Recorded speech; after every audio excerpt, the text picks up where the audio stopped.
Non, je ne veux pas être vaincu. J'avais moi aussi du respect pour certaines personnes.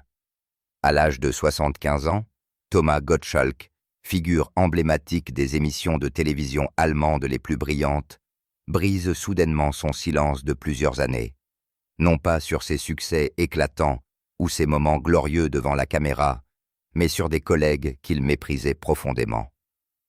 Il semble difficile à croire qu'une icône qui brillait si fort sous les projecteurs puisse avouer des sentiments aussi amers envers d'autres stars. Pourtant, Gottschalk ne recule pas. Dans la lumière éblouissante des grandes émissions du samedi soir, il raconte 5 visages qui l'ont agacé, mis en colère et lui ont parfois donné l'impression d'être rabaissé. Des expériences qui se cachaient derrière le sourire charmant, le rire sonore et les apparitions où le public ne voyait que la façade brillante. Chaque histoire, chaque conflit ouvre un monde de la télévision qui n'est pas seulement étincelant, mais aussi plein de calculs, de concurrence et d'émotions soigneusement cachées. Thomas Gottschalk est un nom presque synonyme de la télévision allemande, en particulier des grandes émissions du samedi soir que des millions de téléspectateurs attendaient semaine après semaine. Sa carrière s'étend sur des décennies, en commençant par ses débuts en tant qu'animateur radio, où sa voix charmante et son style humoristique ont attiré l'attention pour la première fois. Peu de temps après, Gottschalk est passé à la télévision, où il est devenu célèbre en tant qu'animateur de grandes émissions, transformant des moments apparemment ordinaires en performances colorées et impressionnantes. Son nom n'est pas seulement associé aux émissions de divertissement, mais est devenu un symbole culturel, un visage familier à l'écran qui représentait le glamour, la splendeur et le professionnalisme de la télévision allemande. Au cours de ce parcours, Gottschalk a rencontré d'innombrables stars et visages connus du monde du divertissement, des chanteurs, des acteurs, des animateurs aux invités internationaux qui sont apparus dans de grandes émissions. Le public a toujours vu son côté charmant, spirituel et confiant sur scène, mais la réalité en coulisses était beaucoup plus complexe. Les interactions quotidiennes avec les collègues, la préparation des émissions, les répétitions générales, les événements en dehors du studio et les soirées de gala. Tous ces moments ont permis à Gottschalk d'observer directement le véritable caractère de chacun. Les longues années lui ont appris à faire attention aux détails que les autres remarquaient à peine. Un regard, un sourire, une remarque apparemment anodine, souvent un indice de calcul, d'ambition ou de concurrence silencieuse. La longue carrière a non seulement apporté la gloire à Gottschalk, mais aussi la base de ses évaluations réfléchies de ses collègues. Il soulignait souvent que dans l'industrie du divertissement, non seulement le talent compte, mais aussi l'attitude, le professionnalisme et la capacité de collaborer. À travers chaque projet, chaque enregistrement, il a vu toutes sortes de comportements, des collègues engagés et respectueux, à ceux qui ne voulaient que s'emparer des projecteurs grâce à leur célébrité ou à des astuces. Ces observations et expériences se sont accumulées et ont façonné une vision approfondie qui lui a permis de distinguer clairement qui était vraiment professionnel, qui agissait avec duplicité et qui ne faisait que s'élever devant le public.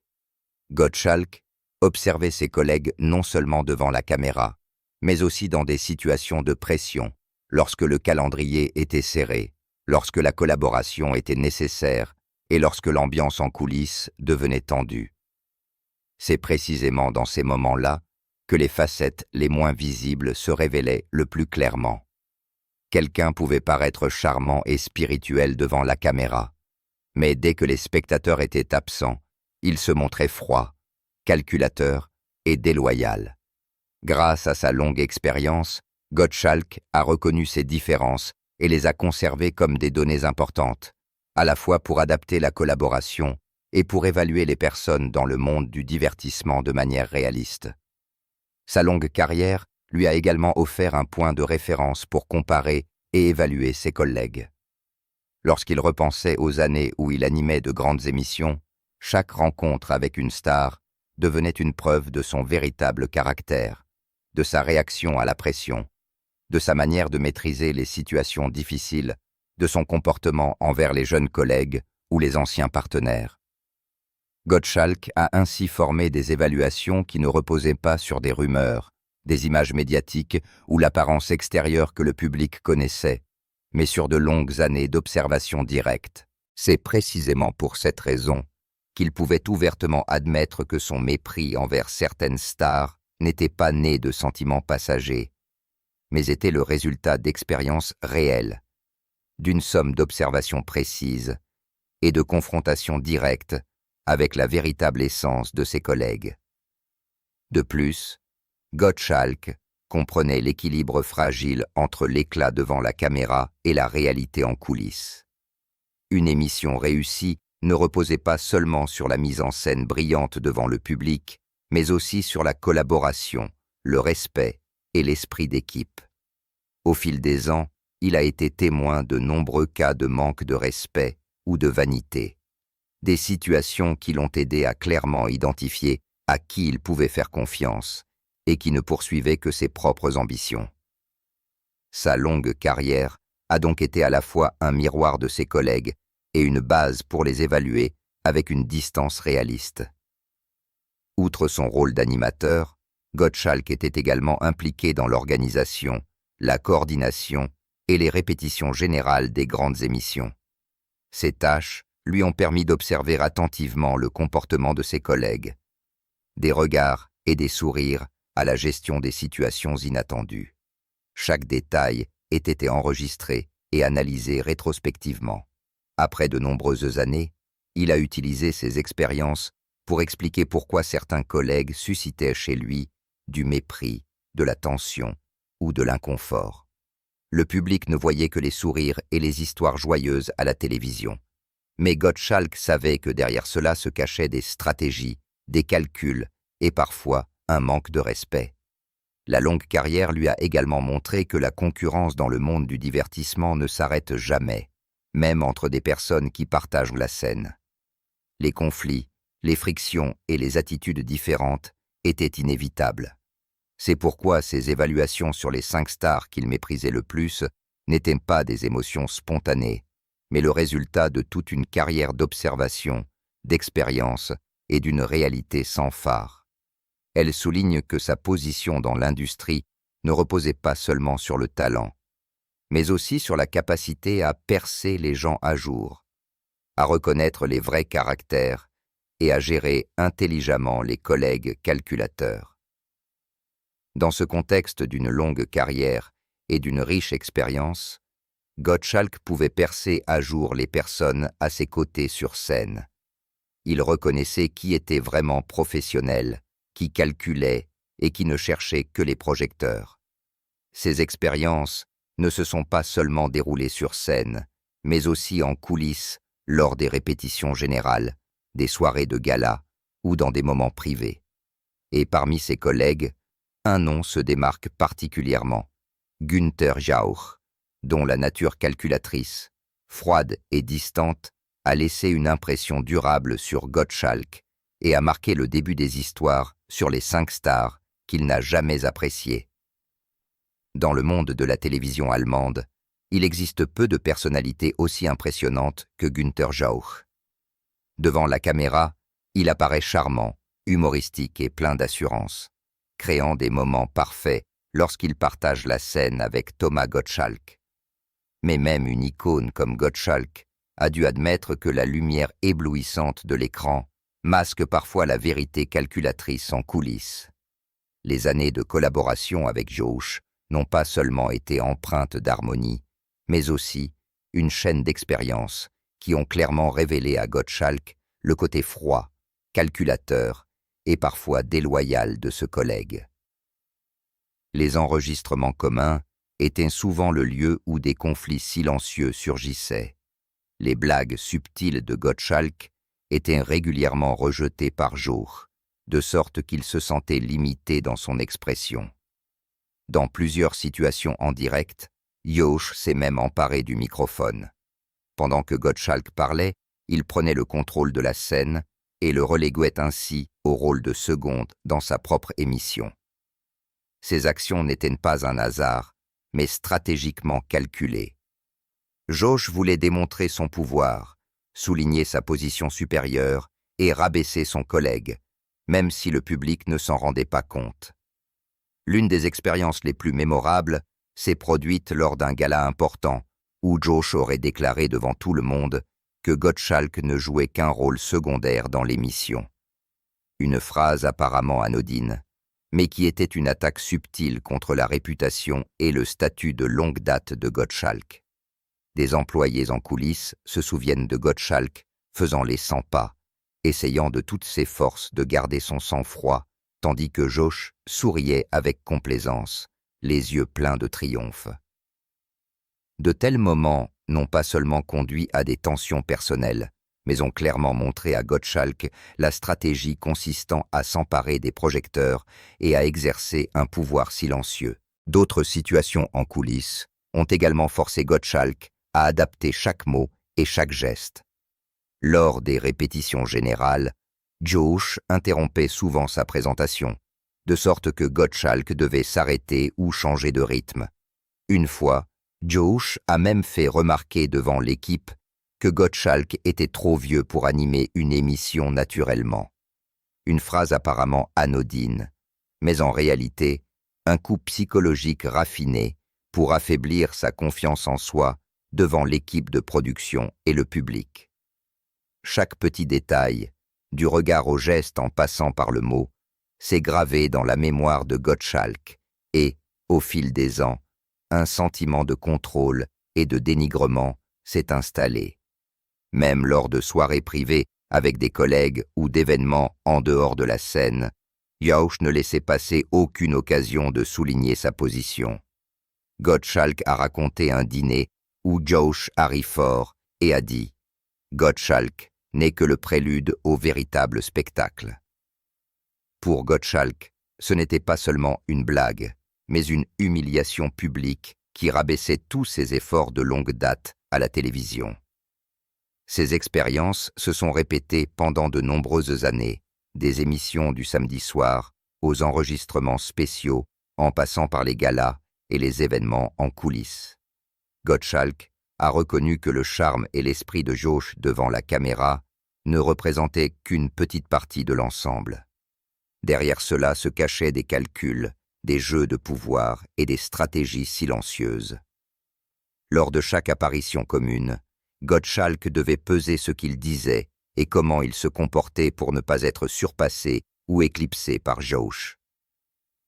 Ces conflits n'étaient pas seulement des frictions personnelles, mais reflétaient la rude concurrence dans l'industrie allemande du divertissement. Gottschalk a appris que même en tant qu'icône de longue date, personne n'était à l'abri des stratégies raffinées et des pressions psychologiques de la part de ses collègues. Les projecteurs avaient beau briller de mille feux. Derrière eux se cachait un monde plein de pouvoir, d'intrigues et parfois de manque de respect, que seuls les initiés pouvaient ressentir.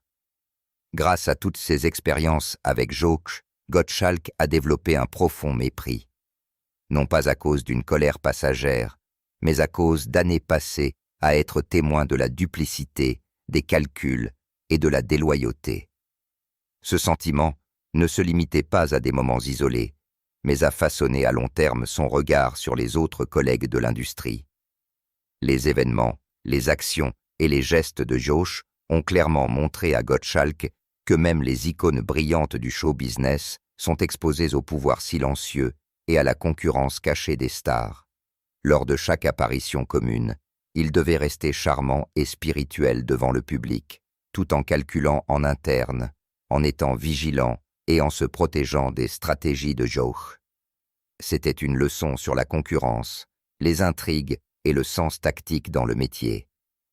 Une leçon que seuls quelques initiés peuvent deviner. Et à partir des expériences avec Günther Joch, Gottschalk a commencé à reconnaître des schémas similaires chez d'autres collègues. L'arrogance, le calcul et le désir constant d'être sous les feux de la rampe. Cela a ouvert la voie à l'histoire sur Harald Schmidt, une autre star pour laquelle Gottschalk ressentait du mépris.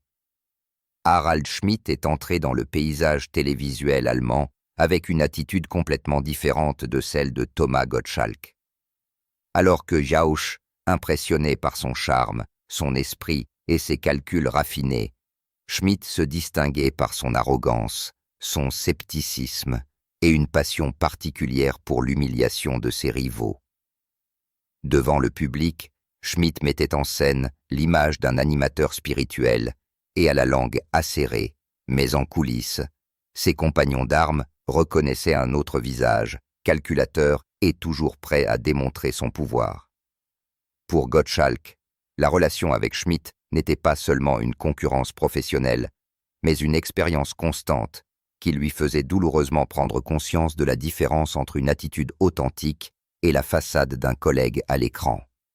L'une des premières expériences dont Gottschalk se souvient avec Schmidt est une apparition éclair dans un late-night show. Dans une édition, Schmidt s'est moqué de Gottschalk en le qualifiant de tête bouclée sur deux jambes.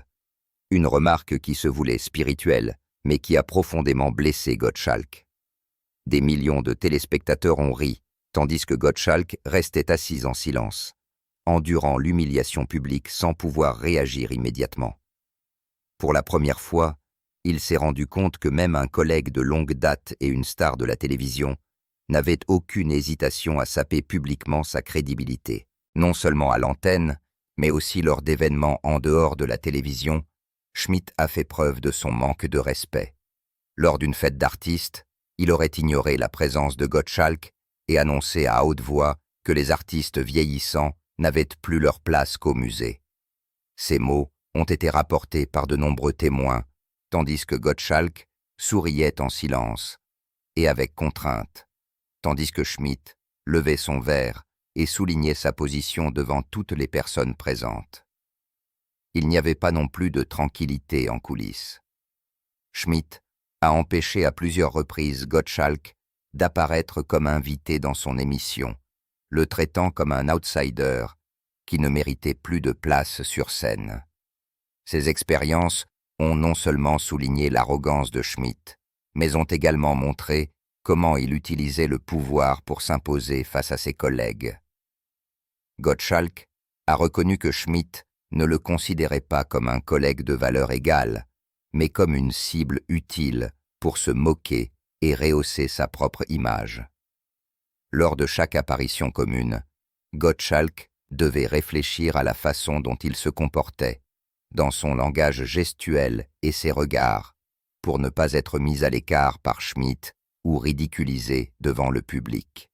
Les tensions entre les deux ont culminé lors de grandes cérémonies de remise de prix, où Schmidt a souligné dans ses discours que les animateurs avaient manqué le train de leur carrière. Gottschalk était assis à quelques mètres seulement et devait supporter les remarques acerbes sur les collègues de longue date, ce qui renforçait de plus en plus son sentiment d'être méprisé. De tels moments ont mis en évidence le contraste entre le professionnalisme de Gottschalk et l'utilisation de l'humour par Schmidt pour dominer et rabaisser les autres.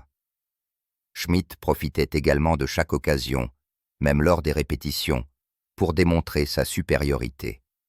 Gottschalk a vu à plusieurs reprises comment il ignorait son rôle d'animateur et soulignait que chaque décision, chaque déroulement devait être contrôlé par Schmidt. Il ne s'agissait pas seulement d'une question de pouvoir, mais aussi d'un signal. Aux yeux de Schmidt, Gottschalk n'était pas son égal. Chaque détail, des regards, des gestes aux conversations avec l'équipe de production montrait une stratégie à long terme visant à dévaloriser Gottschalk de manière subtile, mais efficace.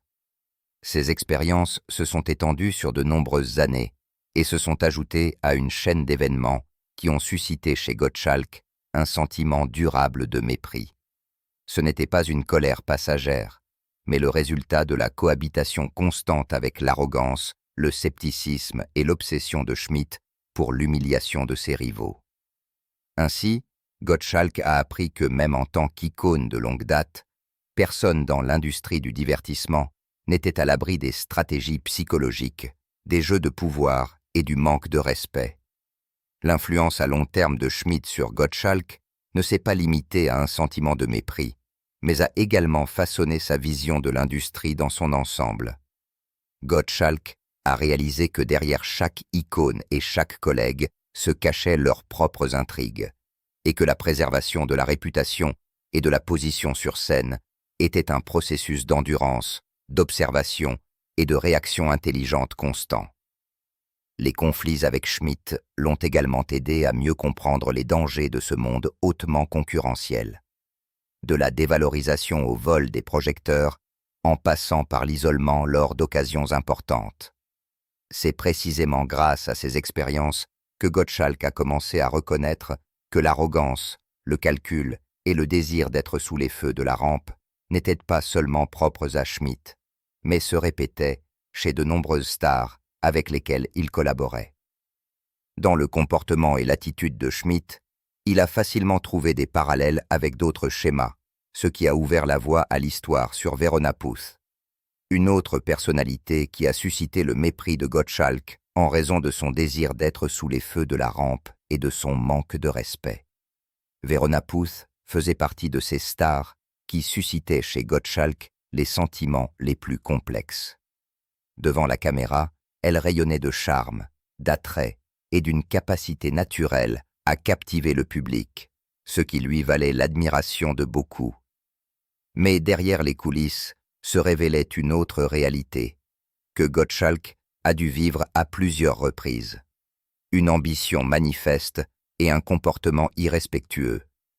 Les enregistrements, les répétitions et les événements en direct lui ont montré que Verona ne voulait pas seulement briller, mais était prête à ignorer ses collègues pour s'accaparer les projecteurs. Lors de nombreux enregistrements, Gottschalk a été témoin de la façon dont elle l'interrompait, ne le laissait pas finir de parler et attirait immédiatement l'attention sur elle-même. Pour le public, cela pouvait paraître spirituel ou charmant, mais pour Gottschalk, c'était quelque chose de complètement différent. Une rupture dans le rythme de l'émission, une perte de contrôle et une offense directe. Ce sentiment ne s'est pas produit qu'une seule fois, mais s'est répété si souvent dans leur collaboration que Gottschalk a reconnu l'ambition de Verona comme une partie claire d'une stratégie pour conquérir les projecteurs. Non seulement pendant les enregistrements, mais aussi lors d'événements promotionnels ou de galas, Gottschalk a vu comment Verona s'appropriait des tâches qu'il avait préparées. Lors d'un événement à Berlin, elle se serait attribué le rôle d'animatrice, sans préparation supplémentaire, au motif que la jeune génération avait besoin d'un nouveau visage. Pour Gottschalk, c'était une offense publique.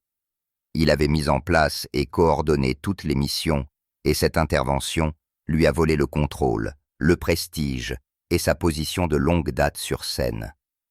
Lors des répétitions, il a également dû être témoin de la façon dont Verona réclamait bruyamment une prolongation de son temps de passage, exigeait des présentations plus longues et attirait sans cesse l'attention sur elle-même.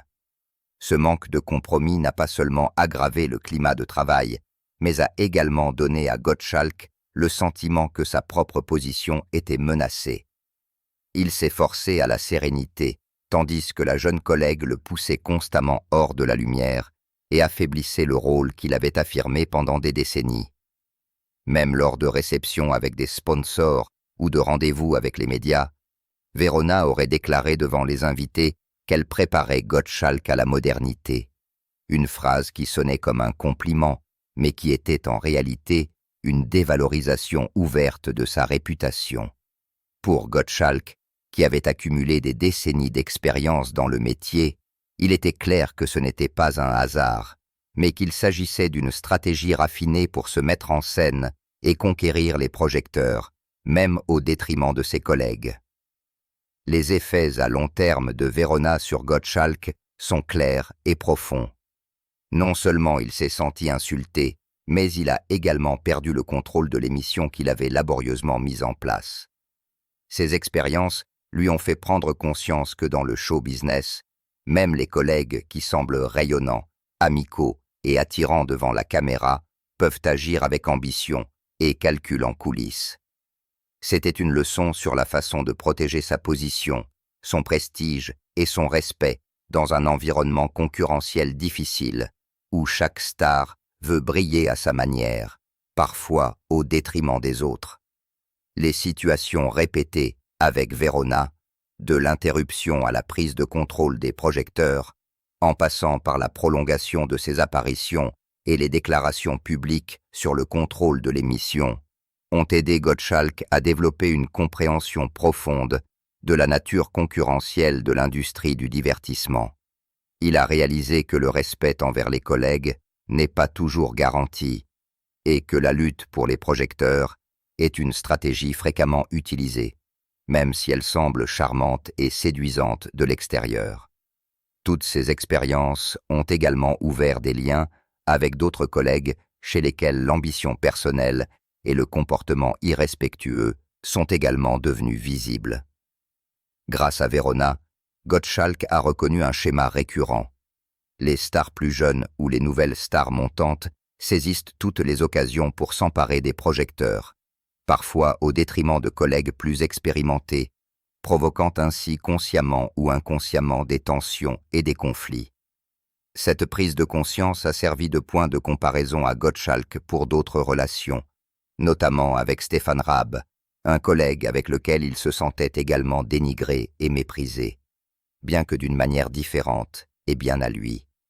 Et c'est précisément à partir de ces expériences que Gottschalk a commencé à parler de Stefan Raab, une autre star avec laquelle il se sentait humilié et méprisé, ouvrant ainsi le chapitre suivant de ses histoires sur 5 collègues remarquables dans sa carrière. Stefan Raab apparaissait aux yeux du public comme un artiste talentueux et spirituel qui savait toujours comment faire rire.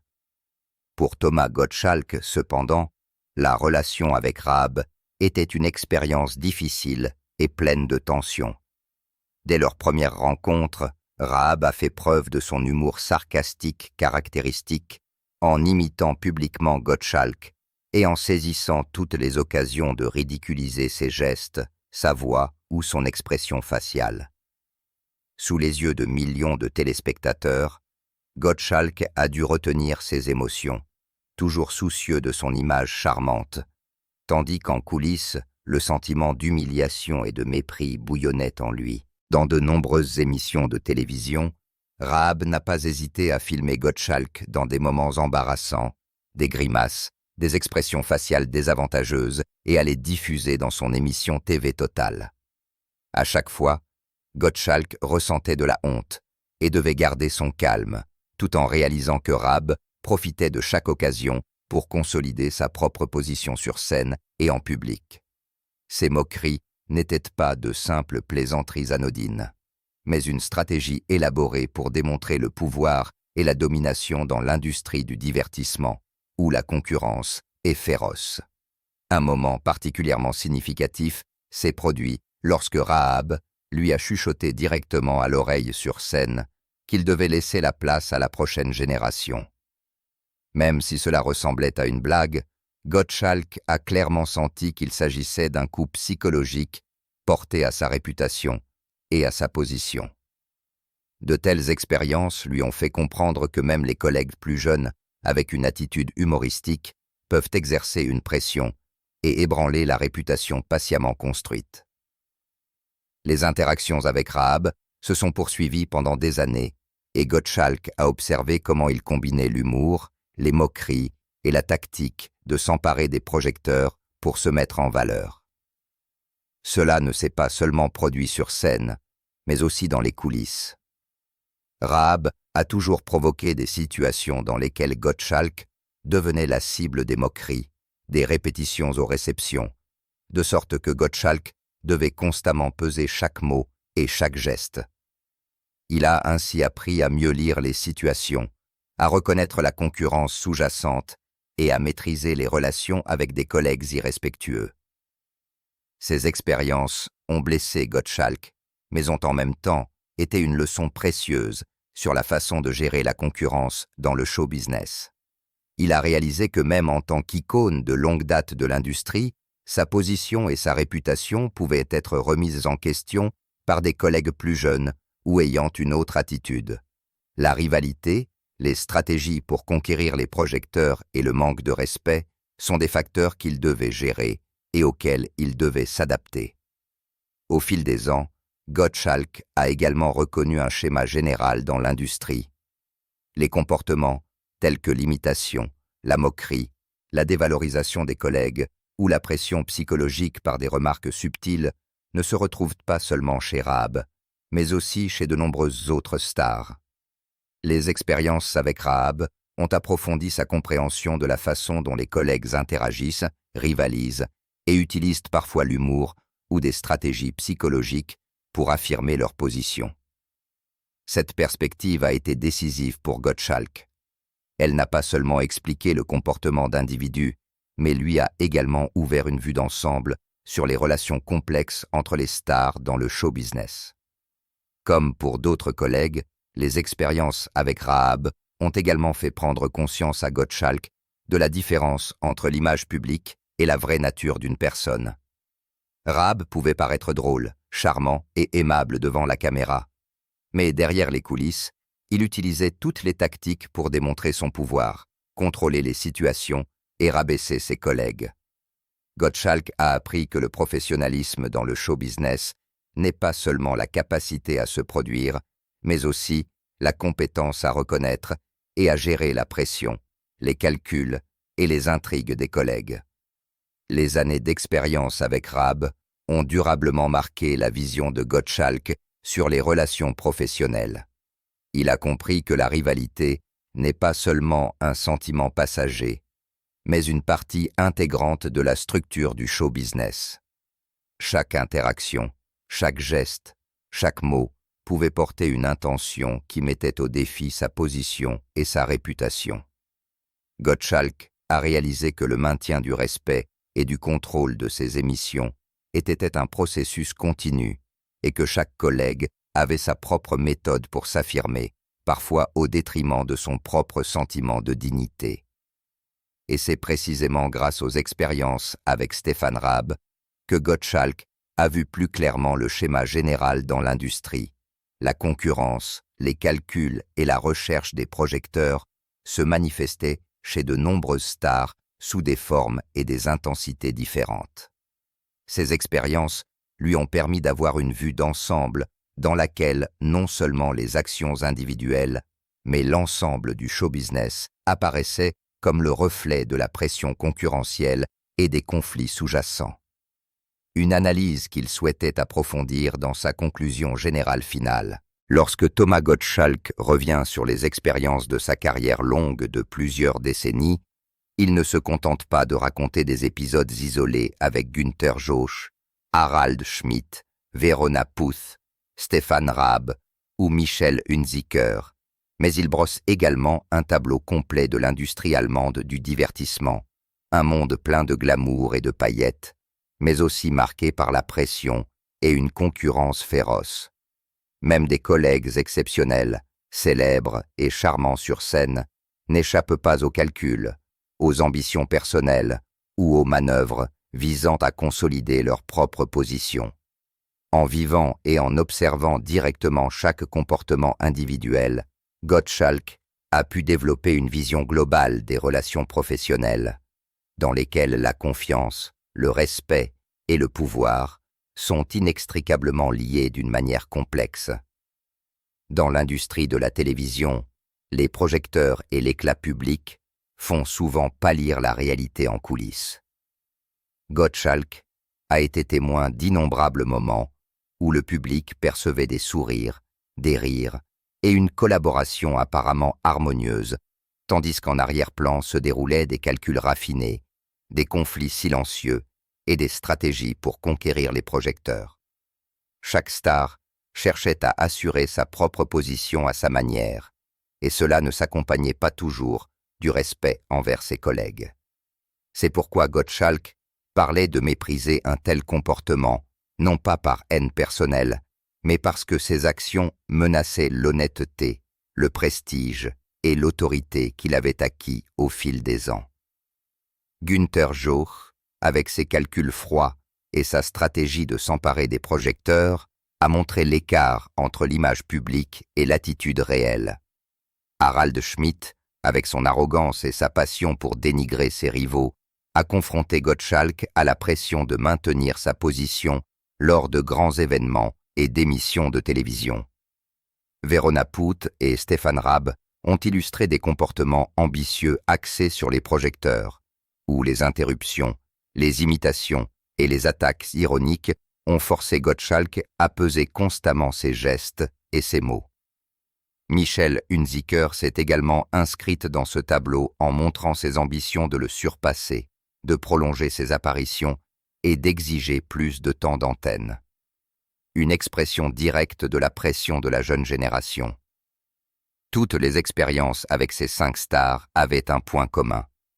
Elles ne se sont pas produites qu'une seule fois, mais se sont répétées pendant des années lors d'enregistrements, de répétitions, de galas et même d'occasions privées. Cela a conduit Gottschalk à une conclusion claire. L'industrie du divertissement est un terrain de compétition permanent, où la réputation et l'expérience de longue date ne sont pas une garantie de pouvoir ou de respect. La rivalité, les calculs et même le dénigrement des collègues sont des facteurs constants auxquels il faut faire face avec habileté pour préserver son prestige et sa dignité. Le regard de Gottschalk a également mis en évidence la différence entre les générations.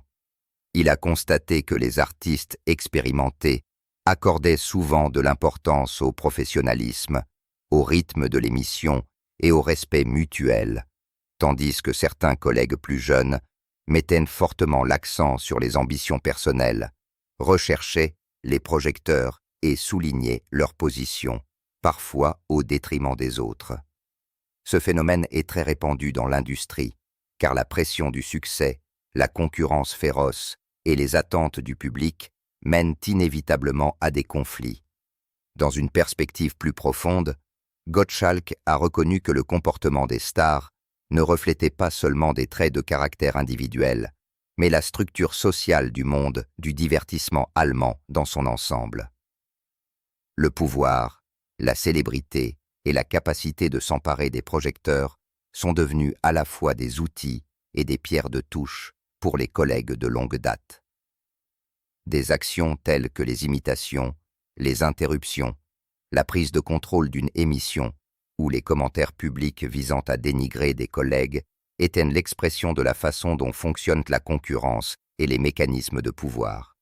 De ces expériences, Gottschalk a acquis une compréhension non seulement des individus, mais de la logique globale de l'industrie, où la sensibilité, la patience et la conscience de la situation sont essentielles à la survie.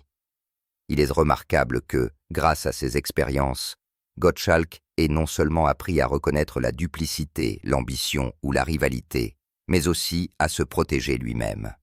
Il a compris que le charme, l'humour et le professionnalisme sur scène sont nécessaires, mais pas suffisants.